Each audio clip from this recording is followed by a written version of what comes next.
Welcome back. I'm playing Warhammer 40,000 Inquisitor Martyr, and I think this is going to be our last video of this series. It's been kind of a long one, going through the different games and then all of the DLC for it.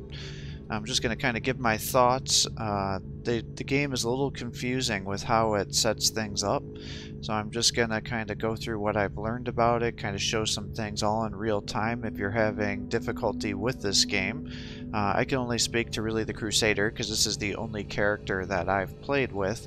However, when I've been looking online, it looks like a lot of people like to go with the Assassin, especially if you're not going to be playing with other players, kind of doing a solo run, because she's able to get a lot of poison skills, and those poison skills will allow you to nullify the healing of units, which can be incredibly detrimental in about the middle part of the game where you really kind of hit a wall and it starts to get a little bit frustrating. So my first comment on this game is I thought I was going to make a melee character.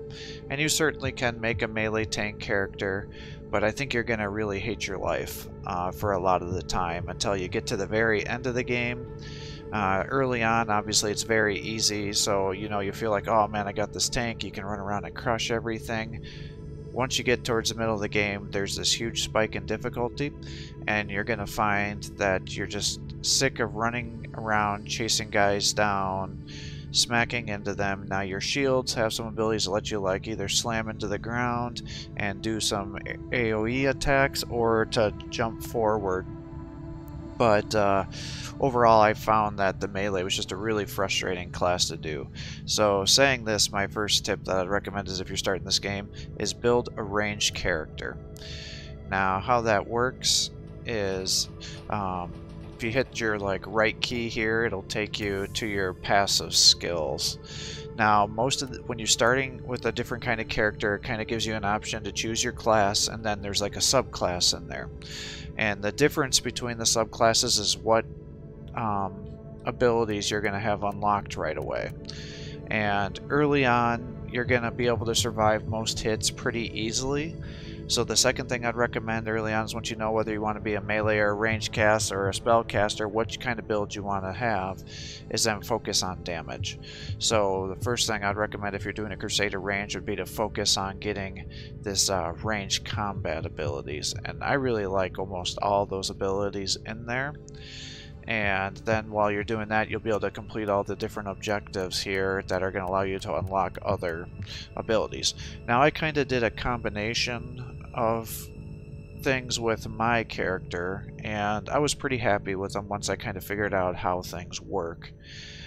So I kind of created him to be a tank and a damage dealer, which worked out pretty effectively, and there was definitely things I should have done to make this a lot easier, but I wasn't quite sure how to do it. And so early on, it's really about leveling up as fast as possible to get your abilities, because the abilities are what are going to allow you to do all of your damage and increase your survivability, and then focusing on equipment. Now, because I thought I should be focusing on equipment, I spent a lot of time early on getting equipment that had bonus to loot. That was an absolute mistake, especially early in the game, in my opinion. The reason for this is everything levels alongside you, so by just focusing on loot, it's rapidly going to be low tier equipment by leveling up rapidly. So I would focus instead on first priority for equipment. Once you get what you want to do is getting stuff that gives you bonus XP. So you can just keep focusing on leveling, and then once you get farther into the game, then you can really start to focus on what kind of equipment you want to get for your end time. So what I found worked really well for me is most of the range attacks are physical. So I maxed out this tree, which gave me a bunch of physical range, additional damage, and some bonuses. I ended up maxing out this pretty much everything in range combat. I did not get this because I never used any heated weapons. I used my heavy bolter. I ended up going for the range single DPS because there's a lot of abilities here that just increased the damage and then can give you some significant bonuses to damage. I suppose potentially I could have gone down here too, because then I could have gotten 20% damage and supreme damage reduction. But again, I wasn't really doing one-hit kills. Perhaps if you were playing with the sniper that's going to be able to do more one-shot kills, especially with the sniping and aiming, that would probably be an amazing thing to do. But for me, it was just all about firing rapidly and doing as much range damage as possible. And rarely would I get one-shot kills, especially on the harder difficulties. I really had no area of effects because nothing I used was AoE. For this damage over time, I don't know. I think I kind of wasted these points here. I strongly recommend this, especially later on, because by getting your bleeding enemies to be slowed as well, you can stack additional damages on it, because you'll start to get techniques and abilities that allow you to do additional damage to, say, bleeding enemies, and then there's an additional one that's damage to slowed units, and then there's additional damage to those that are stunned. And if you're able to stack all these things and get all these huge whopping damage percentages, it gets to be pretty incredible. The one thing I would say is one thing I had trouble with is regeneration. This will allow you to disable enemy regeneration if they're poison, bleeding, anything like that, so that could potentially be really good for you. Unfortunately, the Crusader's poison is quite a bit weaker than the Assassin's poison, so it's not quite as good, but certainly something to do. And then also burning, bleeding, all those things can do a ton of damage on you, especially late game. So if you're having trouble where they're just nuking you, because there were several times I get hit by a grenade, I wouldn't know that I got poisoned, and all of a sudden one grenade could kill me if I didn't heal, and that could waste through a lot of inoculators, especially if there's big cooldowns on there, and then you got to run away. So this could potentially be a good ability, and I think had I thought more about this, I probably would have gotten that ability. And then if you max this out, then you get 15 additional bonus for every dot effect that you have, and so you're like, well, that's not very bad. But you can get a poison ability pretty easily. You can get bleeding ability pretty easily. I think there's another debuff, so you can easily get 3 or 4, and then on top of those, you start getting your stuns and everything else, so that's all of a sudden you can get a pretty significant damage boost by doing that. So that could have been a good ability for me to use late game, but I wasn't really quite sure how I wanted to build this out. But knowing what I know now, I would have maxed that out and probably would have gone with less suppression, because this only works when I'm in the protected state. Yes, this really worked out quite well for me when I was just kind of grinding a little bit, because I get all these damages and things while I'm protected, but once my suppression got damaged, then all of a sudden you lose all these things, right? So that's not great.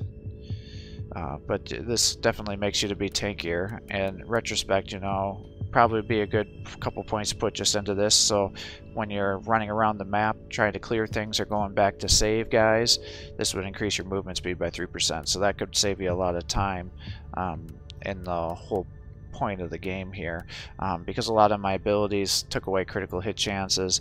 That wasn't really a big thing for me. Debuffs here, I strongly recommend getting this ability here, especially if you're trying to tie into being a tank, because you get plus 10% maximum suppression gained when stunning or knocking down enemies.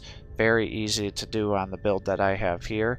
And then if you're starting to get that suppression back, that'll increase your healing when you get into some of the areas, and I'll show you that with my health. So it just allowed me to get a huge buff on my abilities here. And then Paralyze, you get additional damage against slowed enemies. And again, it's easy to get slow in this game, especially if you're stacking things with that ability that we just went over at the dot. So then all of a sudden you're doing 10% damage there. Normally I would highly recommend getting these abilities too, but for whatever reason, and I'm not sure if other people have had this problem, but the right trigger is how I would use my armor piercing ability with my heavy bolter, and there was a lot of times when I would attack with that where it just wouldn't lock on. It would shoot off the screen. Even if you're like right next to the unit, it wouldn't always hit them. So I ended up using the A ability, which was just kind of a rapid fire.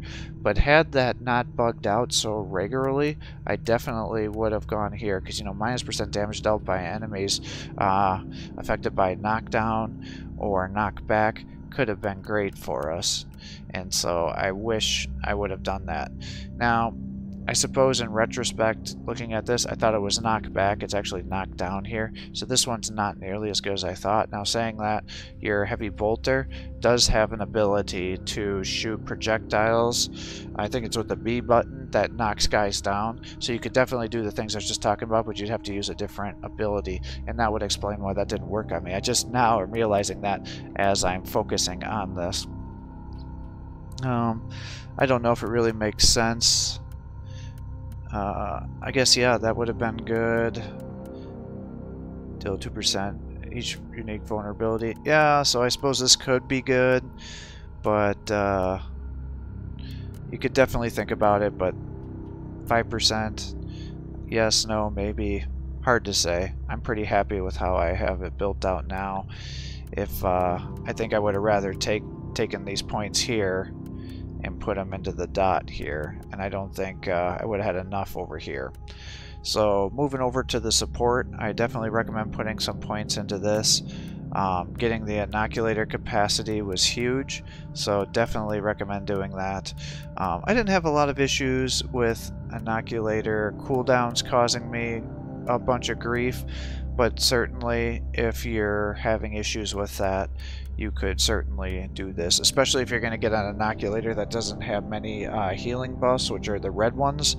And we'll get into that shortly. I would recommend that you could possibly do this so you could heal out, but again, it wasn't a big thing for me, and I rarely found that the focus was beneficial. I mean, you can get sentry guns and things like that, but I just didn't really find that to be very helpful. Yeah, you could get HP per focus spent, but you know, it's like, okay, I use 20 focus, that gets you 10% HP. Yeah, I guess that's good, but again, I just didn't find it to be a game changer for me. Now the health was hugely significant. If you're having trouble with your getting killed, I suppose you could do field surgery. For me, it just wasn't as big of a deal. I kind of just focused everywhere on getting the maximum amount of suppression and the maximum amount of HP to just help me. You know, this gives you, if you get overwhelmed, then you get a 5% damage reduction. This is for every point of suppression you get 10 HP, so it just allows you to keep healing. This gets you maximum suppression when your HP is below, so you start to healing yourself. This gives you plus 10%, so that's just overall good. And then 25 points suppression gained on deflect, so if you were gonna be going with a melee build, that would have been a great ability because you'll be deflecting a lot more. So really this is just an overall great chain for you if you're going for a tank build. And then, you know, the 20% regeneration per second when your HP is below 50%, just widely useful. Defense, probably put a lot more points into this than I had to, but it's hard to go wrong with increasing your survivability. So if you're going to be using a lot more cover than I did because I'm stupid and it caused me to have a lot of deaths, definitely you should be doing cover if you're doing a ranged build, and you should definitely be going up this left side of the tree if you're doing that. You know, you get damage reduction when you're standing still, just physical resistance, which is always useful. You get 20% damage reduction when you're in cover, which is always helpful, and then cover drills, 50% of the penetrating attacks are blocked by covers. So again, definitely should be going there. I found that heat a lot of the times would just kill me, so getting some heat defense is always good. If you're going to be going melee, obviously a shield mastery is very, very good for you, so getting that going. Not as big of a deal since I'm playing with a ranged character. If I wanted to respec, I'd probably not put anything into that point so I could get a point back. This is a defense damage reduction, always kind of a nice thing to have. And energy shield efficiency, I didn't really use a lot of energy shields, so again, if I was respecing, I would like to redo that. And then the one thing I get kind of annoyed with is I don't understand why the text kind of flies off the screen on this game. So I don't know why I can't see what that says, but yeah. And then the one thing is, you know, shock damage 2%, 20% reduction from the armor. Great ability if you're kind of going tanking, so definitely would recommend that. again, damage 5% damage reduction after using focus points. Yeah, I guess that's good because you're probably going to block that down should you get damaged, but I don't know if it's super essential. Definitely could have, in retrospect, gotten some better points here by respecking that, which could have been helpful. And then the reanimator glands, definitely could have seen this being beneficial if you were going to be maxing out this, especially on the harder times where you're beating campaign missions where you only have X amount of deaths. This will make it so if you survive, you don't get a death, you kind of warp to a new area, you get a bunch of regeneration, so that could potentially save you from failing a mission. So if you're going to be maxing this out, definitely could be something that you could think about. I did the Puritan path, so I guess we should move on to talking about the morality before I go into this. Later in the game, you'll have to decide what you want to do. Do you want to go down a Puritan path? Do you want to go down the radical path? As you continue to get levels, it'll unlock additional enchantments, and then at the very highest you get the Demon Forged item enchantments, which are morality items. I didn't find that they were really significant. I don't think I used any of the morality items now that I think about it in retrospect, so it's not a huge thing, but if you're going to be wanting to use the abilities, you know, try to stay consistent, because I don't think you can maximize both of them at the same time. I assume that when you do one it goes down on the other, but I guess I don't know that to be 100% true. But stating that, once you get those leveled up, then you can start to use these abilities. Again, you can't just select all of them like you can through here. You have to unlock it depending on your morality. So I did the Puritan. That gave me Holy Shield, which reduced damage by 5% for Chaos and Dark Elder. You fight a ton of Chaos, so I thought that was hugely beneficial. If you're playing with other people, this stacks, so that would be even greater, but it's hard to go wrong with 4% maximum HP and 2% damage reduction, so that was cool.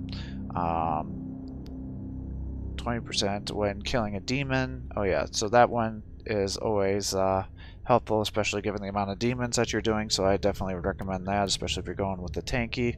Warp resistance, you know, yeah, fine, maybe.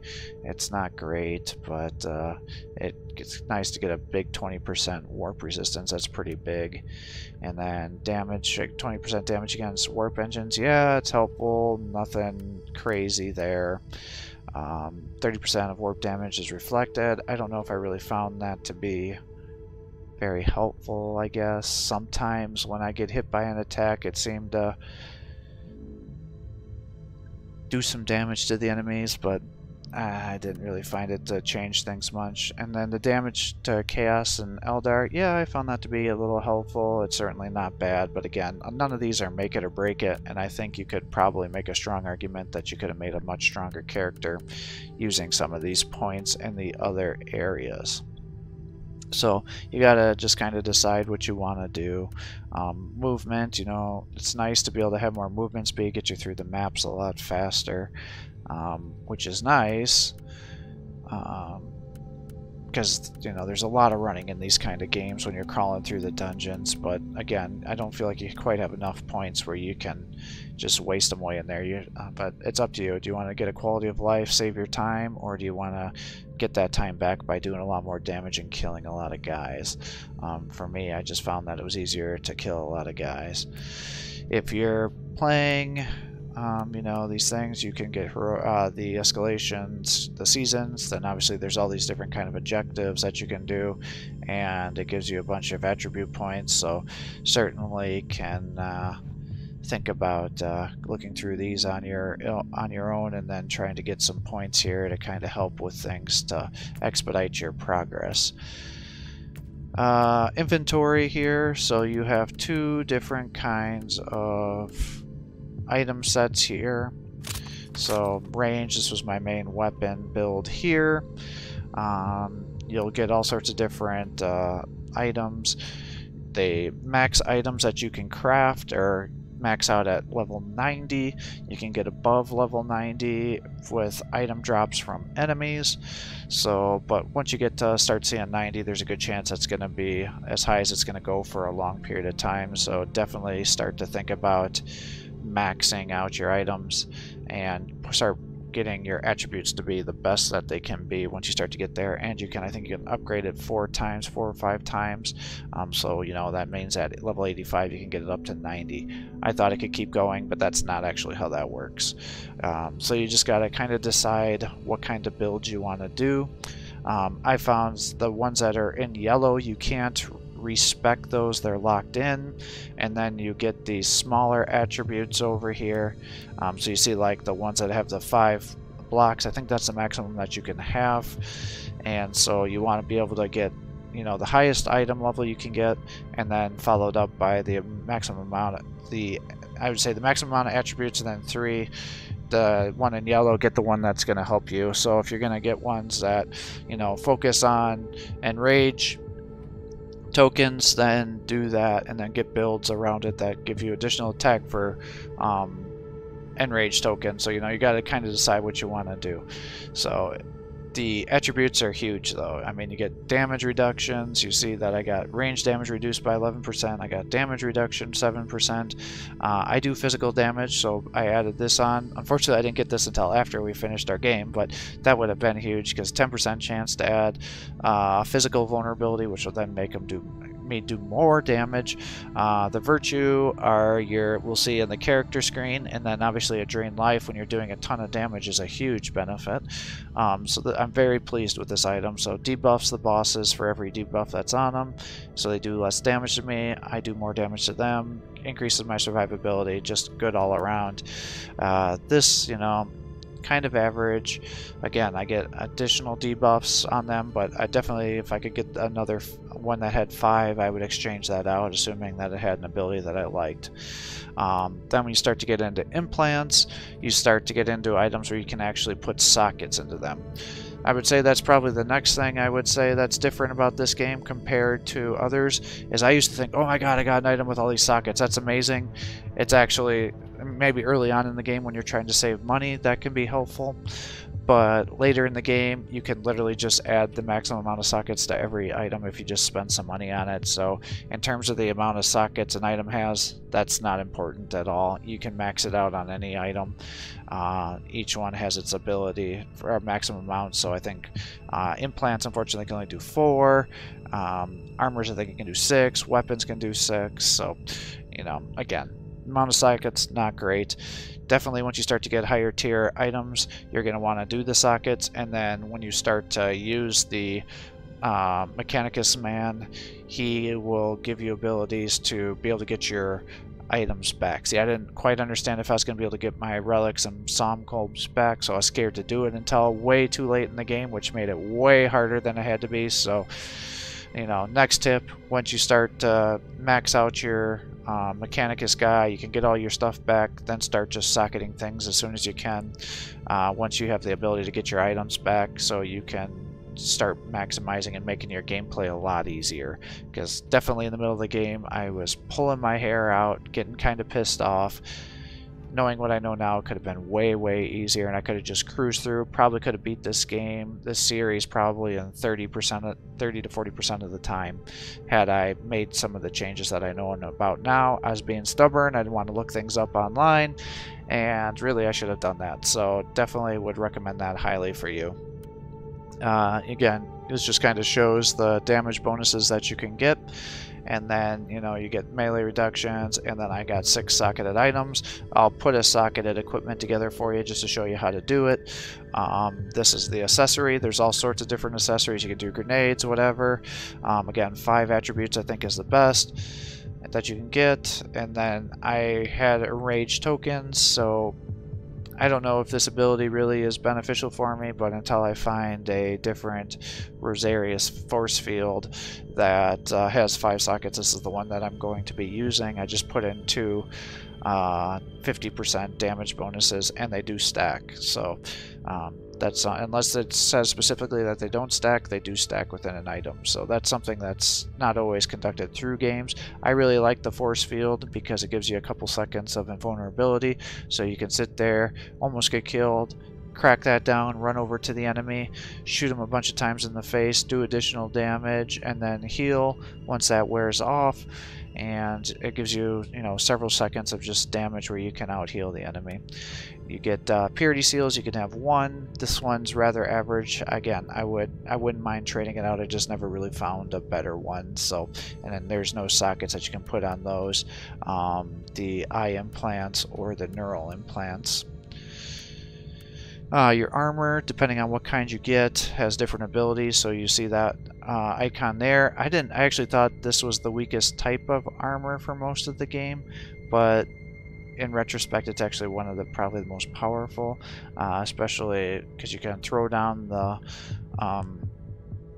turret, because that's the turret ability is what this one does, and it knocks a bunch of guys down. So with those abilities that we had, I would get a bunch of suppression back when I do that. It focus fires the enemy's attacks, and if you end up getting physical vulnerability to the enemy, then the turrets do a lot more damage. So definitely could be very helpful to allow you to do additional things. So I actually really like this armor, say compared to this one down here, which is assault armor. That kind of ability allows you to jump across the screen, so it makes it easier if you got to run across the screen. I guess if you wanted to get out of attacks, that would help you, but I just found it to be too cumbersome for me to do it, so the most of the time that I would use this would be jumping across the map to get to where I wanted to be a lot faster. The inoculators, the healing in this game is really kind of interesting how they do it.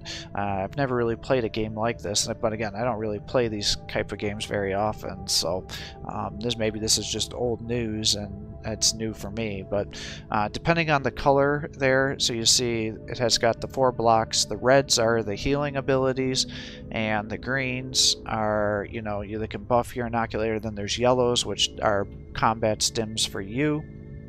I found that by doing at least 2 to ideally 3 reds, you can out heal most enemies attacking you for the effect of the inoculator. And then the greens, later on, you'll get abilities where that can increase the amount of inoculator storage you have. So I didn't quite understand how that worked on the inoculators.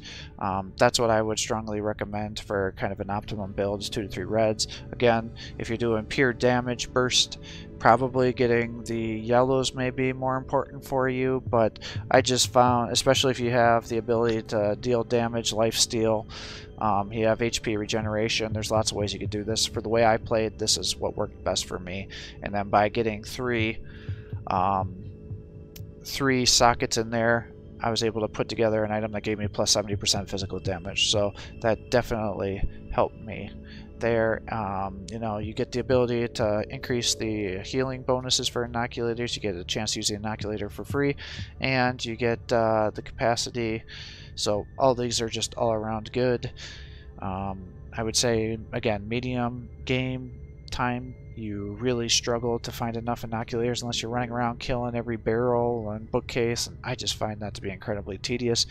So there were several times early on where I was running out of the healing abilities, knowing, again, what I know now. Could have been a lot easier, but I didn't understand how it works. So next items are these signums.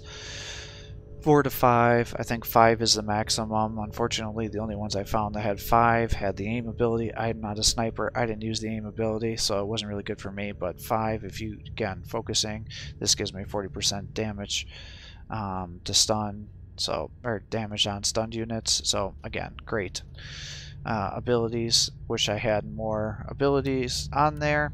And then this is really kind of a crappy one, but I need to be able to get the maximum amount of bleeding to get all the stacks on that we had talked about with my character build, so unfortunately I was never really able to exchange that one out. And then the heavy bolter, totally in love with this item. Best gun in my opinion. It's able to put down a ton of damage. Once you get the 6 sockets in here, each projectile fires with 3. Even though it's got a cone, it's still considered individual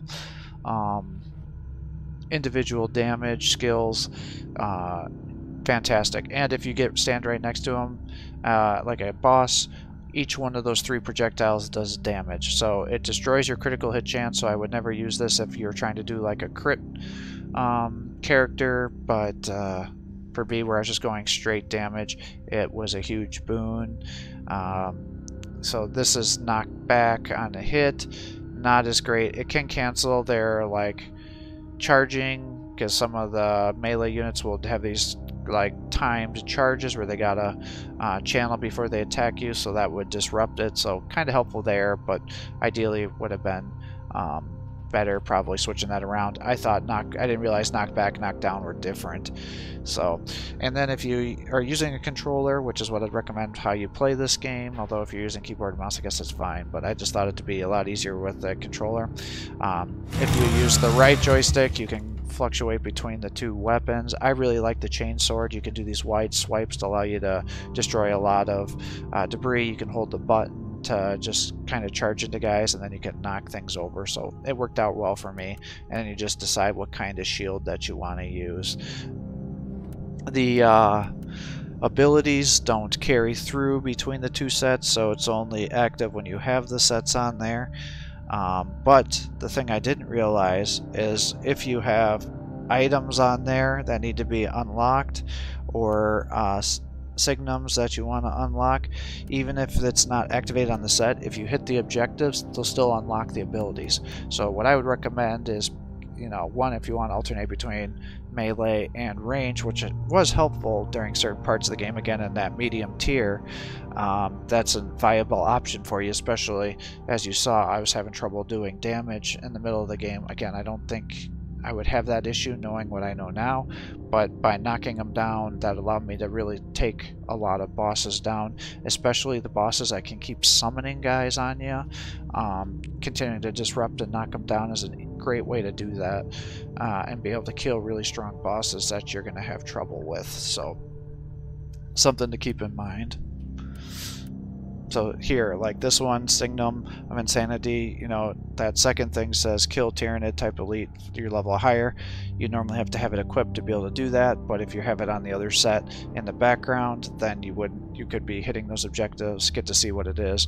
Unfortunately, on these ones that you have to unlock, you can't change their abilities. Like ideally, I would like to have changed what some of these things did. So that's the trade-off. They generally have better abilities, but it is what it is. So I think that's what I have to say about the equipment. And then you get to your character sheet finally. You get these attributes. I was kind of oblivious to them at the start of the game, I'm embarrassed to say, but definitely focusing on warfare early on I think is the best way to go, because getting that 50% damage against elite and boss enemies will be a game changer for you. Again, I was going for a tank, so then coming down here was very helpful for me. I don't know at what percentages these things max out, so really if you're trying to min-max your character, I think it's telling me that damage reduction's capped at 67%, so I should probably be changing some abilities so I'm not wasting that. But I can see I got 10,000 HP, I got over 7,000 suppression, 147 focus. So again, going back to X percentages for focus spent, it's not a huge thing for me. Deflect, not a huge thing for my range character right now. If you were using a melee character though, that could be pretty significant. So that I think allows you to I'm not sure if that's when you deflect damage back at them, or it just allows you not to take damage. And then you have a damage reduction, and then you can break, in addition to all those things, you can then get into items that give you additional melee and range reduction. So not only do I have a 2/3 damage reduction, but additional to that, of the melee damage I take, 1/5 of it is nullified, and again with the range and physical resistance, almost 50% of it down, 50% heat, 50% warm, and then suppression damage reduction 45%. And again, the shield thing isn't really big for me. And if you're looking down at our abilities here, you can see that critical hit chance 16%. I actually think it's probably 0%, since my weapon reduces by 30, and I don't know if that's actually shown on the screen or not. I was seeing different things that said different recommendations, but of that I get 42% melee bonus, range damage bonus by itself, in addition to 165% physical damage bonus, and then I do 10% bonus damage against bleeding, almost 200% against slowed, almost 200% against stunned, 30% against shocked, and then stunned. So with all my things, I don't know if it, when you're putting all these debuffs on, if it selects the highest percentage or all that stacks. I'm not really quite sure about that. And then you can see that other things are ending up getting damage bonuses here too.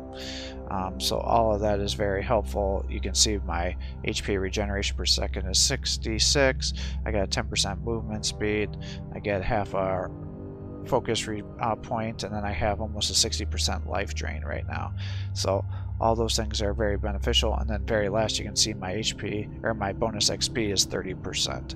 So all that's pretty cool. And those numbers are actually going to be dramatically higher once I kit out my equipment here. So, oh my goodness, moving on to the next thing. Captain is running the store here.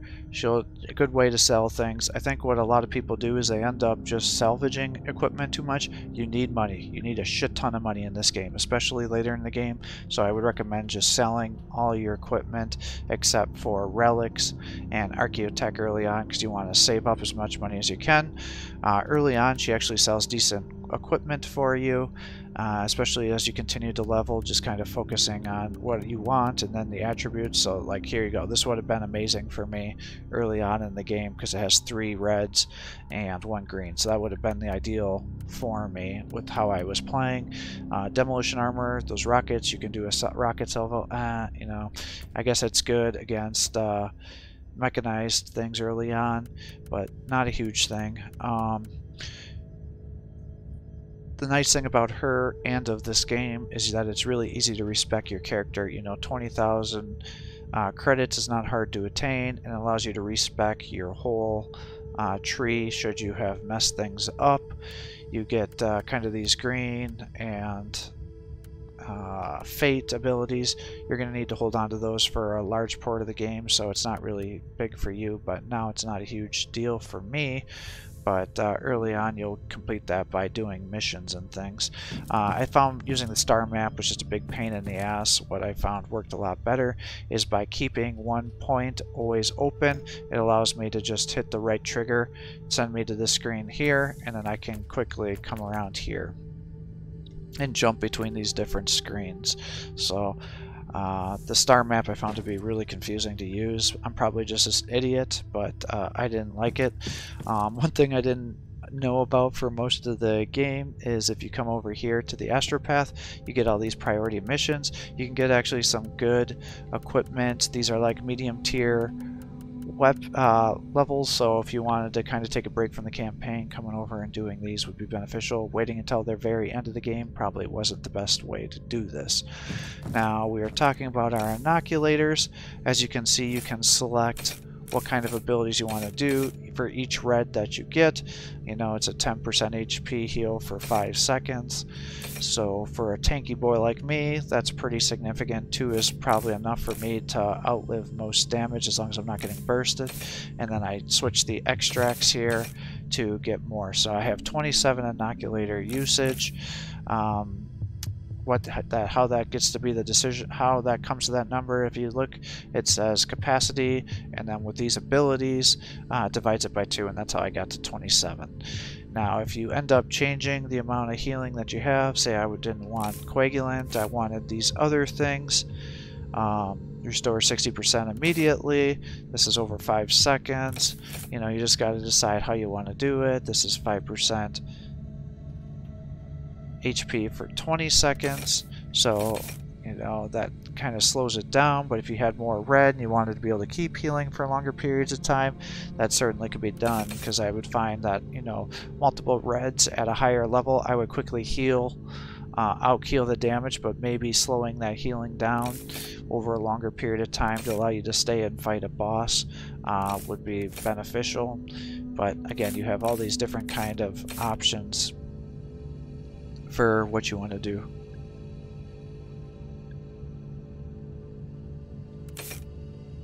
Ah, I see. So if I just purchase that, that's how it worked. See, I'm still learning things here. And then coming over here, you can decide, you could do, you know, cooldown reduction. I didn't find that to be helpful. I'd rather have capacity. This one kind of scared me. Could be great, but I was just worried that by cutting my HP down, I might accidentally kill myself with that. So that's kind of how the inoculators work. Definitely recommend kind of playing around with that. And you unlock the different abilities as you play. I didn't do any PvP, so really don't have anything to say about that. Over here is your storage casket. You can just kind of select different things. You have 3 different chests to put in there. Again, sell your equipment early on unless you're not sure what you want to do. But really that's kind of all there is to that. Moving over to here, I didn't actually play anything with the Ordos, but they're just random missions. Once they become available, you have to complete them. They'll level things up. You'll get additional stores once they're unlocked, and you can get them for equipment cheaper. So you gotta decide, like, do you want crafting? Do you want archaeotech? Do you want what do you want? And then you just focus on the guy that you want. Ideally, you could probably do all of them. I didn't play around with this. I already found that there was enough redundancy with some of these missions that I never really had to do it. I guess in retrospect, instead of doing the random missions, coming over here and doing some of these would have been a better use of my time, because at least I would have had more benefits to that. This is just your commendation. There's really nothing there. Kind of the next biggest thing for the game is crafting. It's huge, kind of the middle, late game. I didn't understand how it worked for a long period of time. So coming over here to talk about crafting now, you have your different options here. This is the tech tree. I'd highly recommend that you focus on maximizing all of these different things before you start playing around with the crafting. I think that's kind of a controversial take, but you might as well maximize getting your salvaging and everything, and the amount of components you get. So I recommend doing it. That's what I did. Perhaps I could have done things differently, and knowing what I know now, going back, maybe I would do it different, but as of now, it's hard to say how I did it. I would strongly recommend doing this. You can change your appearance if you want to. I never played around with that. You come down to forging. This is how you add sockets to items. Again, any item you could just pay to get the maximum amount of sockets. It's not a huge deal to see a lot of sockets. I thought that was going to be a rare thing. That is not the case. So how do you end up doing this once you add all the sockets? I have this thing here. I have empty sockets, so I want to end up filling it. So let's come here. And unfortunately, I think this stuff is going to be all over the place. But what I'm looking for is static, which is here. So we'll do static, static. And there's this great website called Neocore Games is what I was doing, and that's how you find out the different psalm codes if you don't want to do it yourself. Now I'm looking for Nova.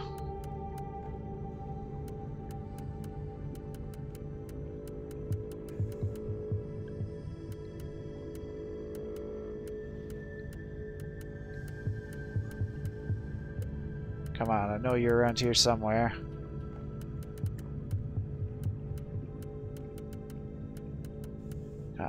Where is it? Nova, okay. And next one is Transonic, which I think I just saw. Oops. Yeah, it's kind of the thing I'm most annoyed about. Is it's real easy to jump around on these. God damn it. I just did the same thing as I'm bitching about it. Alright, Transonic, which I think was over here somewhere. I want to say it was green, but I'm not sure.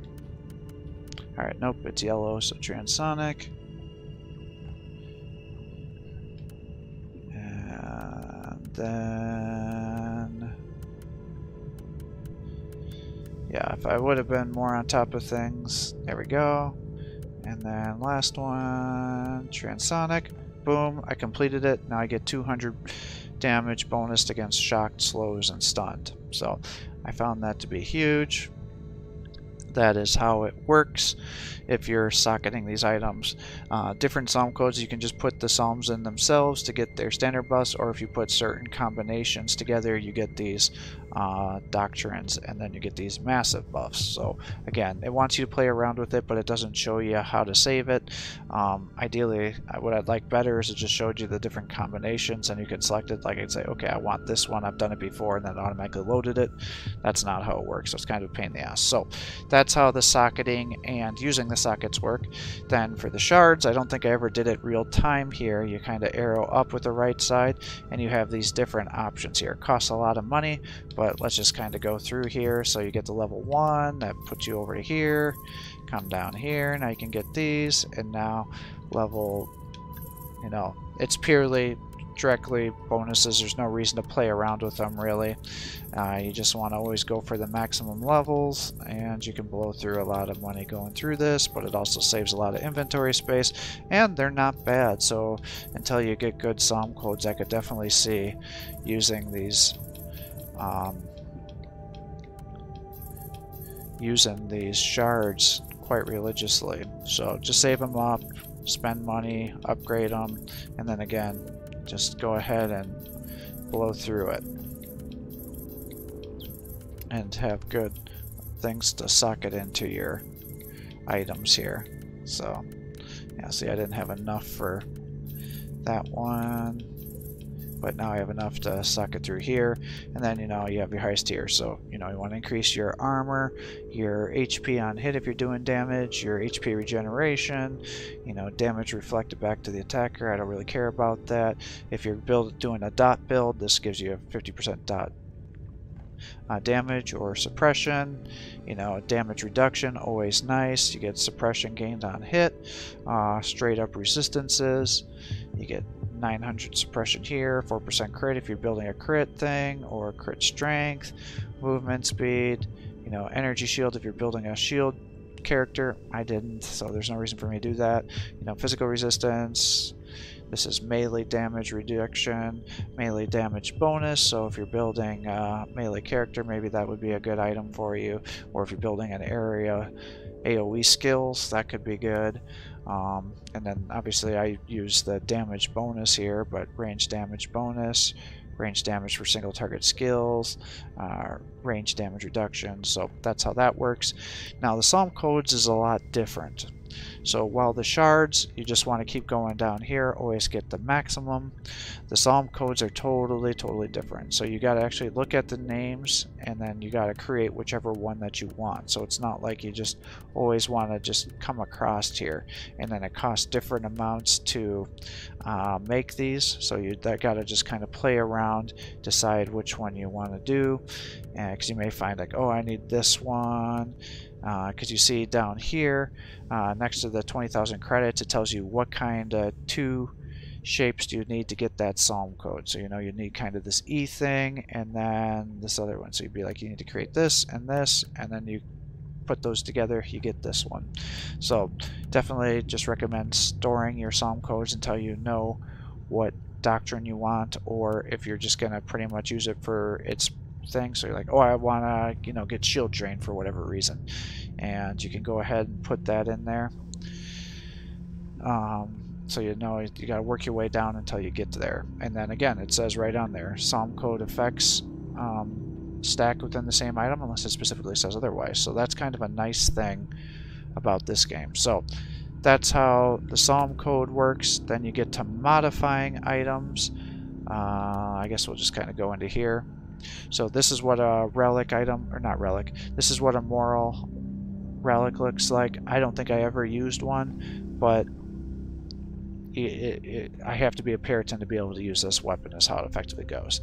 So if you wanted to modify this, you'd just go over to modify, you'd select over, oh damn it, there's multiple ways to do it. So the thing in yellow, it's unique, can't be re-rolled unfortunately, so that's why it's blocked out, but it costs one of these yellow things and 67,500 credits to be able to re-roll.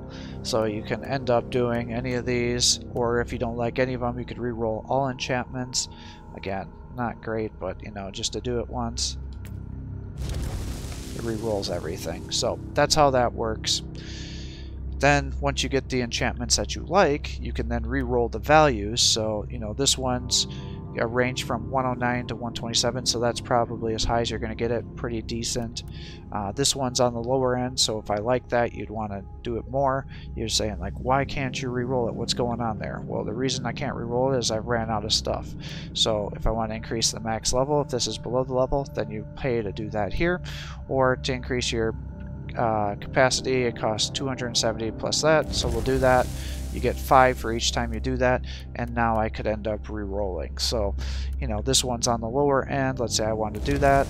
Well, now it's 21. So 21 on 25 probably could do better, so I'd probably keep re-rolling. But you got to be careful on how you do it, because you can easily bankrupt yourself. So this is why you need a lot of money, and it also gets into why you need to do a lot of salvaging, because you need to get these points, you know.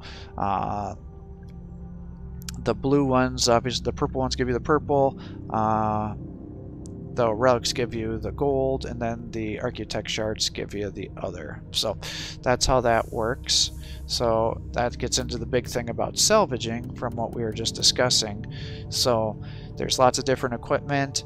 This is the ancient relic, so then you have to complete objectives to be able to do it, but it shows you like up above here. So this is a high enough tier equipment that it's going to give me 3 pieces of architect shards 100%, and then all those other items.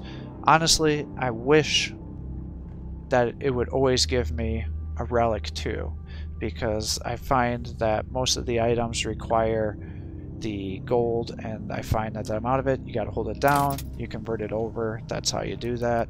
Again, this tells you what you're going to do. Hold it down, salvage it.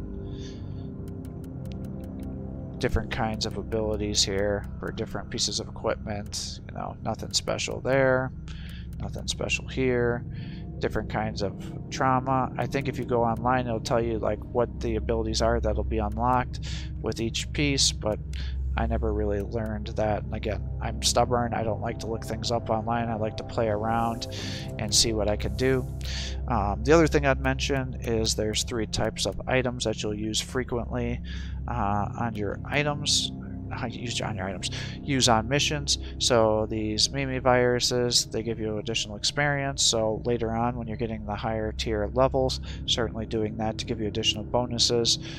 This is 50% damage bonus, so if you're having trouble killing a boss or something, definitely can consider using one of those. And then if you have a certain amount of deaths allowed and you're having struggling with that, going ahead and using this to get an additional life. So now that I've equipped that armor, we kitted it out. If we come back to our character screen, now you'll be able to see I have a huge damage bonus. So now instead of, you know, barely 200, now I'm up to 416% damage against slowed units. Again, that's any unit that's effectively bled because of my abilities. Shocked at 406% damage there, and 250 against anybody that's stunned. So that was a huge boon to our experience. Now, I guess the one thing I didn't talk about as well is you get these different perks. So because I have so many debuffs on, I get 50% damage against anybody that's debuffed.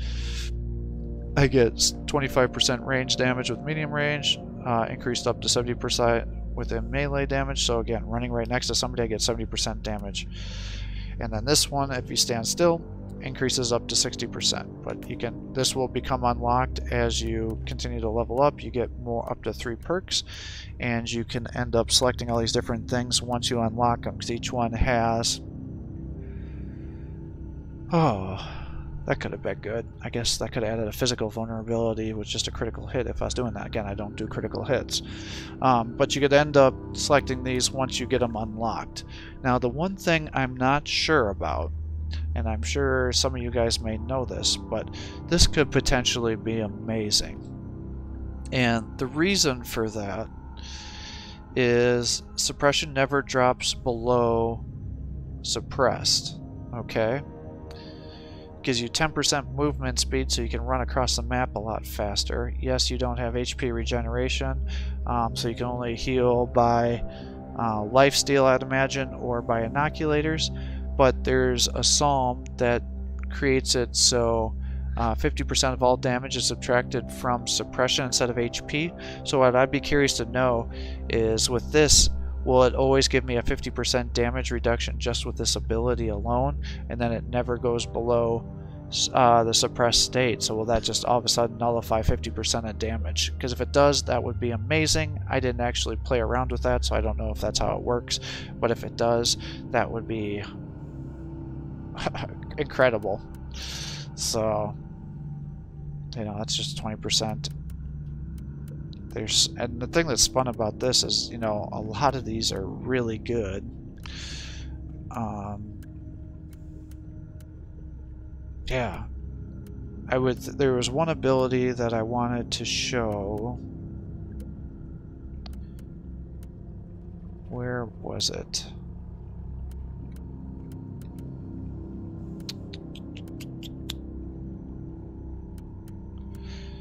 Because there was one. Ah, here it is. 100% increased deflect from melee weapons. That could be... No, that's not the one it was. It could be good, but that's not what I wanted to show off. This is what I wanted. So, you know, it's not very much here. Let's say if I switch to this, now I come over here, my deflect should be all the way to 60%, right? So then what happens, where'd it go? So now I have a damage bonus equal to my deflect. So this would give me all of a sudden a 60% damage bonus for melee because my deflect is so high. If you don't have critical hits, then you could do this to just get you up to 66 damage. So there's just a lot of things that you could end up doing. This martyrdom, if you're on missions that are really hard, like a boss fight, you keep dying over and over and over again, you're getting frustrated, throw martyrdom down. You get this indefinitely stacks, so you can get massive bonuses to be able to overcome any sort of damage and boss battles should you need it. So that's kind of a way to really get this better. Yeah, to be able to survive a lot better on missions if you're kind of getting out. So like this one, I didn't unlock it yet, so you have to reach glory level 5 55 times, or 5 times, you know. Radical, I wasn't a radical, so I can't unlock that one. Finish 10 missions with at least 30% melee damage, 30% and kills and range kills. So, you know, those are something like this would be the objectives for each one of these. So what else can I really show you? You get these random special missions. Keeper of the Forge. Inquisitor, how may I be of service? He doesn't do much for me because I haven't really unlocked his stuff. Once a day, if you're playing these, if you're playing on the seasons, once a day you're going to have a free intel mission. You get these little, they look like little floppy disks right here. So that's intel, and that unlocks a special mission, so it's high risk, high reward. If you fail it, you lose, but you get a bunch of experience, you get a bunch of pretty good equipment, so you can do that. Or if you're totally bankrupt, you need money, you know, that's what, 12 million right there for abilities if you needed those credits right away. But so you definitely should do that at least once a day. Do your free intel mission. You come down here to her, and you have to do several missions, and then she'll unlock all of her other options here. But if you come down to I want something from you, I'll just unlock this now. But what also was happening is if you had fate, you'd get free attribute points or skill points. I can't remember which it was, but there was one that you get 2, there's one that you get 1. You can do it once, and then this will unlock this ability. So that's fine. So that's how you do this. But you have to do several missions for her to be able to do that. So that's what's really important for her. Some of these... This one, you have to beat several missions. And once you beat those missions, you unlock this vault here, and you can just effectively buy relic weapons from him. So I actually bought my gun from him. And so really, if you just kind of look through here, you may find equipment that's actually quite good. So, you know, if I didn't have higher tier stuff, you know, I'd be like, holy shit, get a lot of free salvos. It's 42% cheaper. You get all these, you get 5 attributes, which is better than the armor that I have now. So definitely could pick up some great gear from this guy. So keep that in mind when you're playing these. I salute you, Inquisitor. This one just lets you run around, get a bunch of kills. Have you changed your So mind if you about want to lending do us it, some assistance? there's unlimited times that you can do all these missions. So just keep that into consideration. Inquisitor, we have already lost This one countless again hivers is to just the Dark killing. Eldar raid. Delightful of you to pay me a visit, Inquisitor. If I'm not mistaken. Yeah, We have some I don't think I unfinished ever business involving a bottle beat of this Anisec. mission, so I may try to do this real quick. See if I can. And then this one here, you do it, I think, 5 times, and then you just get into this unlimited stage here, where it's just random things. But if you need to get a bunch of equipment easily, and you haven't unlocked the Void Crusades or you don't have enough shards, this will allow you to get a bunch of experience, a bunch of equipment, bunch of items, and you just kind of make your way through the crusade. So that's how that works. And again, you normally have to go all around there. Oh, this guy's here. Might as well talk about him. So you get this focus, and you can turn the focus into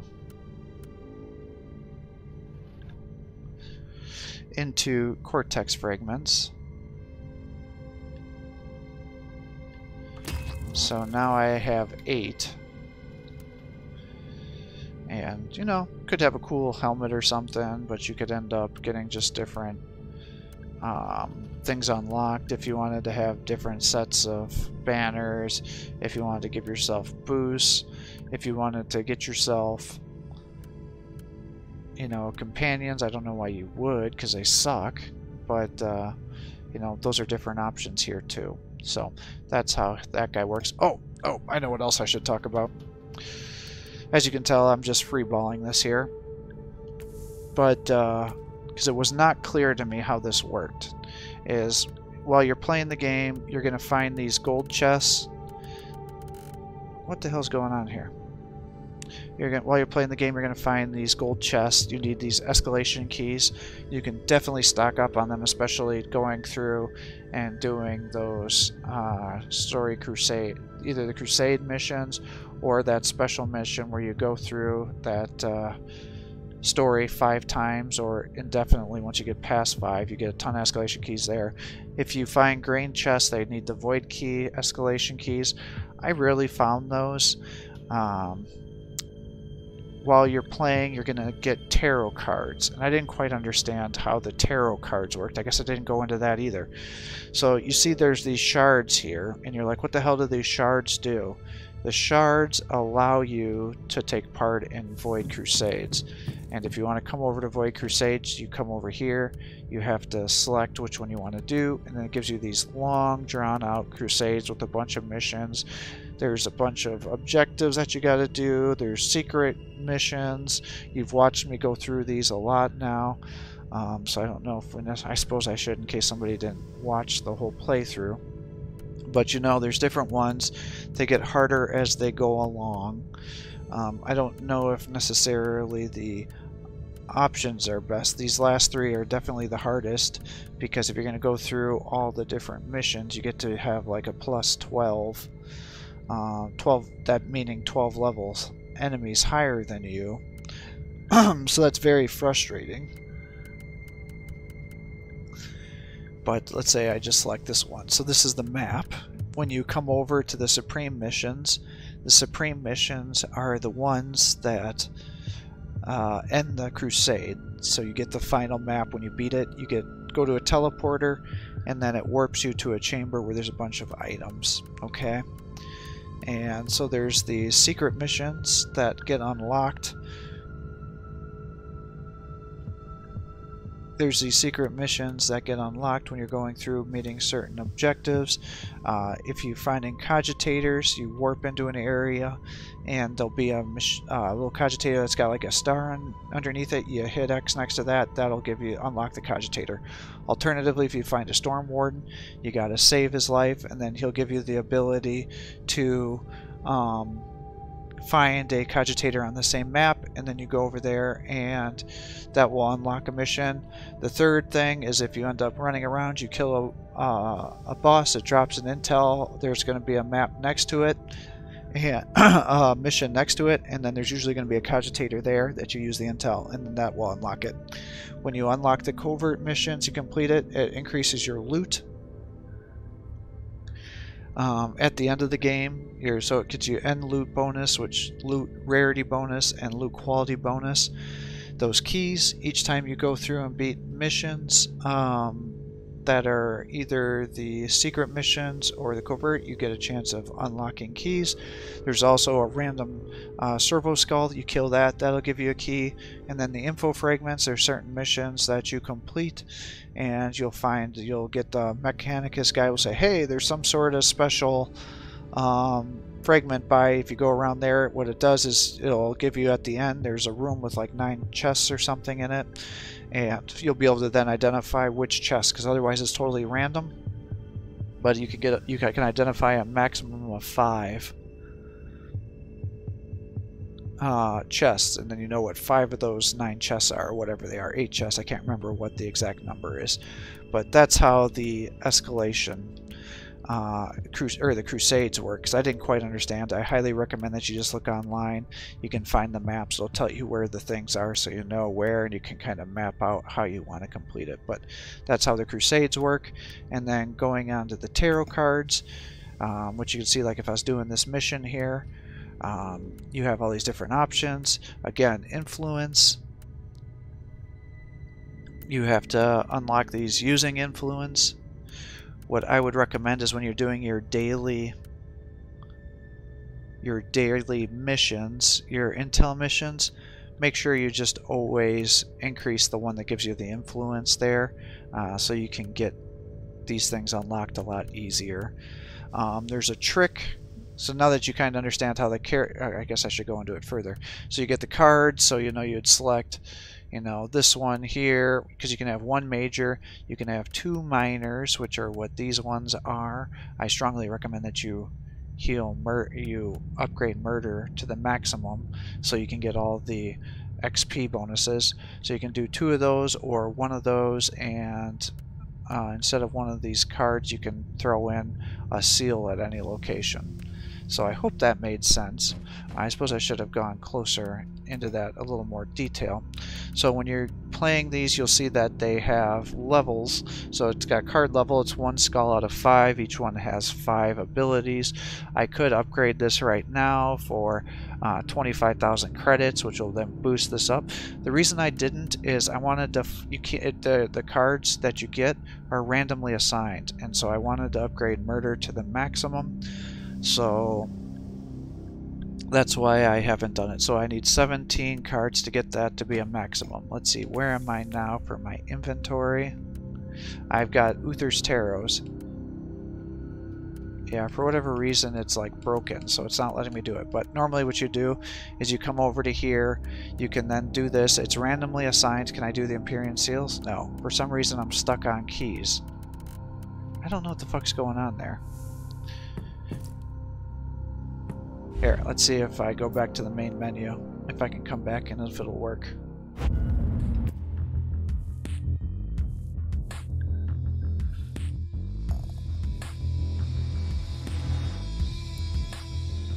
Alright, let's see if this is working now, or if it's just bugged out for some reason.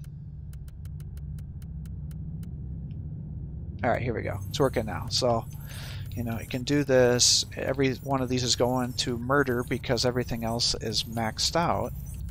So that's how you would do that to select which one. So it says, okay, you can't use any more of these cards because I've maxed it out. So unfortunately, there's no good way to do this unless you come over here and want to select one. So now I want to upgrade this card, boom, it's completed. So now it's up to maximum amount. For each time I use this card, I get 70% reward increases and 150 XP. So that's the maximum this card goes. It's now 5 out of 5. Now the thing I didn't understand is when you're doing these missions and you're selecting things, you can see what the bonus will be. So these ones over here, it adds 2 levels to the mission. Do this, like, oh, you only start with 1 life, but oh, is that too difficult for you, or dying once will cause it, or it gives you some sort of buff you don't like, then you can come over here. Now it's, oh, this time has a time limit. Each killed enemy adds some time to it. So that's you just got to kind of select which one you want to do. And then again, if I wanted to say do this mission, I get those 3 debuffs on there, but in exchange I have a 220% reward bonus. I have increased chance of finding archaeotech shards, 50% influence to my rewards if I was going around doing this. Obviously there's no influence on these maps, so it would make no sense for me to do that. Let's say I needed void shards, which I had to do for a large period of time. I could do that instead. You'll see these are how it breaks down. Increased chance of void shards, and then, you know, increase. This mission has a time limit. Each time I kill somebody, it adds time.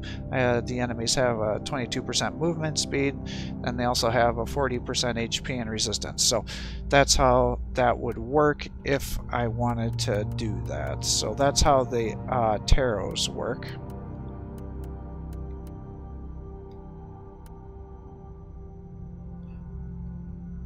And, you know, let's level that up next. So now I get all reward bonuses to 70%. So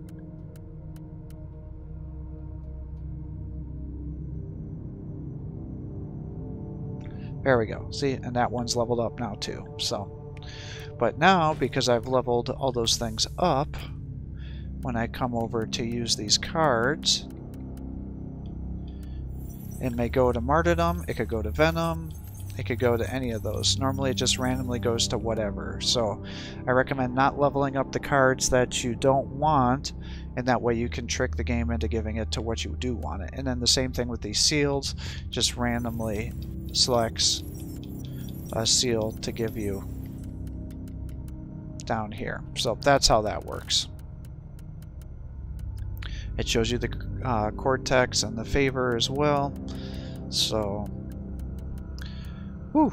So there's a lot to the game. I was definitely kind of overwhelmed at the start, but that's kind of the things in a nutshell here.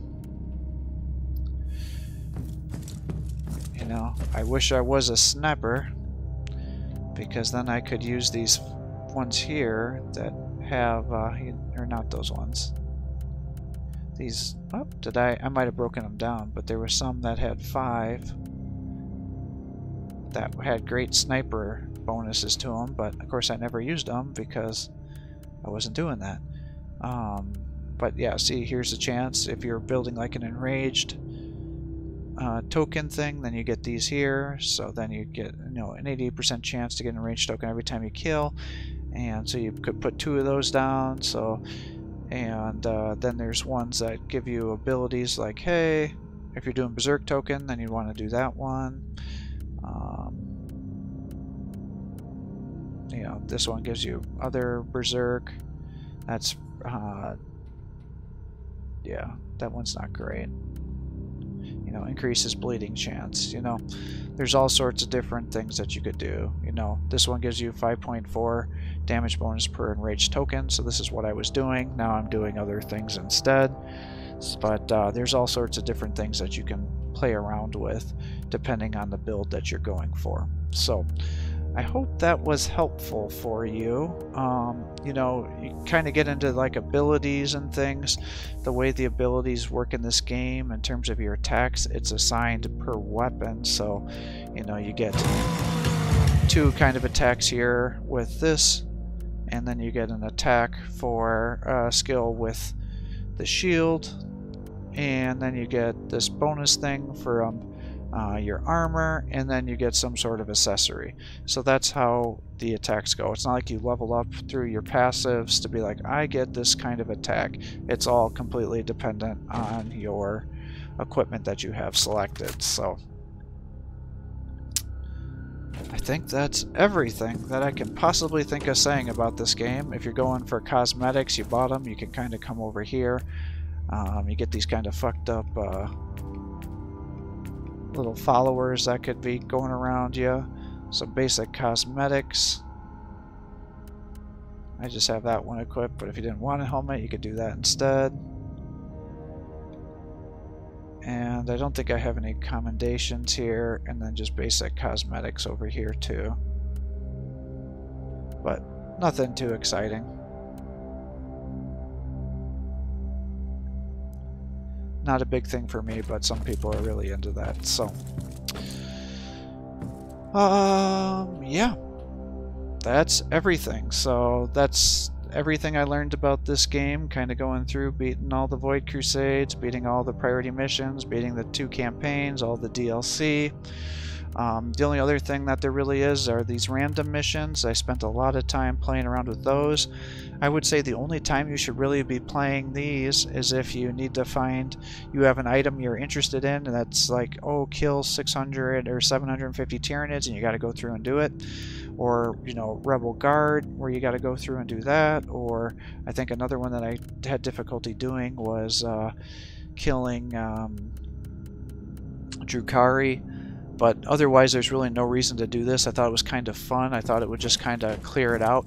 But that's not how it works. They just keep regenerating at the same level you are. So really doing the priority missions, doing those campaigns and the special missions here instead is a much better use of your time. So that's what I would recommend. So I think with that, it's going to bring this campaign to a close, this game to a close, unless somebody else has something else to add that I am missing on this game.